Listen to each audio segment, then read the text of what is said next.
NDAಗೆ ನರೇಂದ್ರ ಮೋದಿ ನಾಯಕತ್ವ ಎಂದು NDA ನಾಯಕರ ಸಭೆಯಲ್ಲಿ ನಿರ್ಣಯ.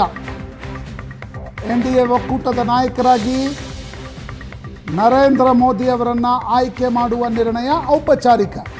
ಯಾಕೆಂದರೆ NDA ಮೊದಲೇ ನಮ್ಮ ಪ್ರಧಾನಮಂತ್ರಿ ಅಭ್ಯರ್ಥಿ ಎಂದು ನರೇಂದ್ರ ಮೋದಿ ಅವರನ್ನು ಚುನಾವಣೆಯ ಪೂರ್ವದಲ್ಲಿ ಹೇಳಿತ್ತು. ಒಂದು ನಿರ್ಣಯವನ್ನು NDA ನಾಯಕರ ಸಭೆಯಲ್ಲಿ ತೆಗೆದುಕೊಳ್ಳಲಾಗಿದೆ. ಹಿಂದಿಯಲ್ಲಿ ಆ ನಿರ್ಣಯದ ಕಾಪಿ ಇದೆ. ಅದರಲ್ಲಿ ಭಾರತದ 140 ದೇಶವಾಸಿಗಳಿಗೆ 10 ವರ್ಷದಲ್ಲಿ आदरणीय प्रधानमंत्री नरेंद्र मोदी भारत के 140 करोड़ देशवासियों को पिछले 10 वर्षों में आदरणीय प्रधानमंत्री नरेंद्र मोदी जी के नेतृत्व में NDA ಸರ್ಕಾರ ಜನಕಲ್ಯಾಣಕಾರಿ ಕೆಲಸಗಳನ್ನು ಮಾಡಿದೆ. ಇದು ದೇಶದ ಪ್ರತಿಯೊಂದು ಕ್ಷೇತ್ರದ ವಿಕಾಸಕ್ಕೂ ಕೂಡ ಕಾರಣವಾಗಿದೆ.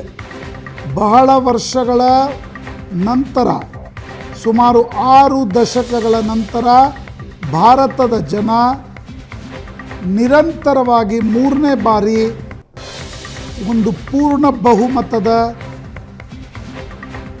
ಸರ್ಕಾರವನ್ನು ನರೇಂದ್ರ ಮೋದಿ ನೇತೃತ್ವದಲ್ಲಿ ಚುನಾಯಿಸಿದ್ದಾರೆ. ನಮಗೆ ಗರ್ವವಿದೆ. 2024ರ ಲೋಕಸಭಾ ಚುನಾವಣೆಯಲ್ಲಿ NDA ಆದರಣೀಯ ಶ್ರೀ ಪ್ರಧಾನಮಂತ್ರಿ ನರೇಂದ್ರ ಮೋದಿ ಅವರ ನೇತೃತ್ವದಲ್ಲಿ ಏಕತ್ರಿತವಾಗಿ ಚುನಾವಣೆಯನ್ನು ಎದುರಿಸಿತ್ತು ಮತ್ತು ಗೆದ್ದಿದೆ. ನಾವೆಲ್ಲ NDAದ ನಾಯಕರು ಶ್ರೀ ನರೇಂದ್ರ ಮೋದಿ ಅವರನ್ನು ಸರ್ವಾನುಮತಿಯಿಂದ ನಮ್ಮ ನಾಯಕರಾಗಿ ಆಯ್ಕೆ ಮಾಡುತ್ತೇವೆ. ಮೋದಿಯವರ ನೇತೃತ್ವದಲ್ಲಿ NDA ಸರ್ಕಾರ ಭಾರತದ ಬಡವರು, ಮಹಿಳೆಯರು, ಯುವಕರು, ರೈತರು ಮತ್ತು ಶೋಷಿತ, ವಂಚಿತ, ಪೀಡಿತ ನಾಗರಿಕರಿಗೋಸ್ಕರ ಸೇವೆಯನ್ನು ಮಾಡುತ್ತೆ. ಅದಕ್ಕೆ ಪ್ರತಿಬದ್ಧವಾಗಿದೆ. ಸರ್ವಸಮ್ಮತಿಯಿಂದ 5ನೇ ತಾರೀಕು ಜೂನ್ 2024 ನವದೆಹಲಿಯಲ್ಲಿ ಈ ನಿರ್ಣಯವನ್ನು ತೆಗೆದುಕೊಂಡಿದ್ದೇವೆ ಎಂದು NDA ನಾಯಕರ ಸಭೆಯಲ್ಲಿ ಒಂದು ಗೊತ್ತುವಳಿಯನ್ನು ಅಂಗೀಕರಿಸಲಾಗಿದೆ. ಒಂದು ರೆಸಲ್ಯೂಷನನ್ನು ಅಂಗೀಕರಿಸಲಾಗಿದೆ.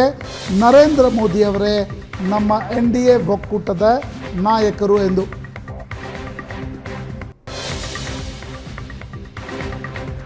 ಒಂದು ಮಹತ್ವಪೂರ್ಣವಾಗಿರ್ತಕ್ಕಂಥ ನಿರ್ಣಯ ಅಜಿತ್. ಅಂದರೆ ಎಂಬಿಗ್ವಿಟಿ, ದ್ವಂದ್ವಗಳು ಆ ಕಡೆ ಹಾರ್ಬೋದು, ಈ ಕಡೆ ಹಾರ್ಬೋದು, ಅವುಗಳನ್ನು, ಆ ರೀತಿಯ ಸುದ್ದಿಗಳನ್ನು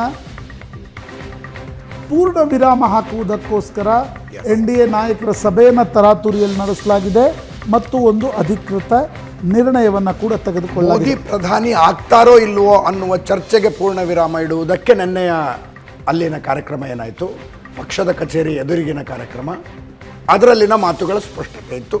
ಇದು ದಲ ಬದಲು ವ್ಯವಸ್ಥೆ ಈಗಿಲ್ಲ ಅನ್ನೋದನ್ನು ತೋರಿಸ್ತಾ ಇದೆ.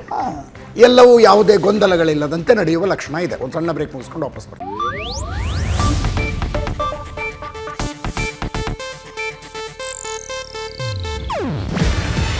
ಇದು ಏಷ್ಯಾನೆಟ್ ನ್ಯೂಸ್ ನೆಟ್ವರ್ಕ್ ಪ್ರಸ್ತುತಿ. ನೀವು ನೋಡ್ತಿದ್ದೀರಾ ಏಷ್ಯಾನೆಟ್ ಸುವರ್ಣ ನ್ಯೂಸ್.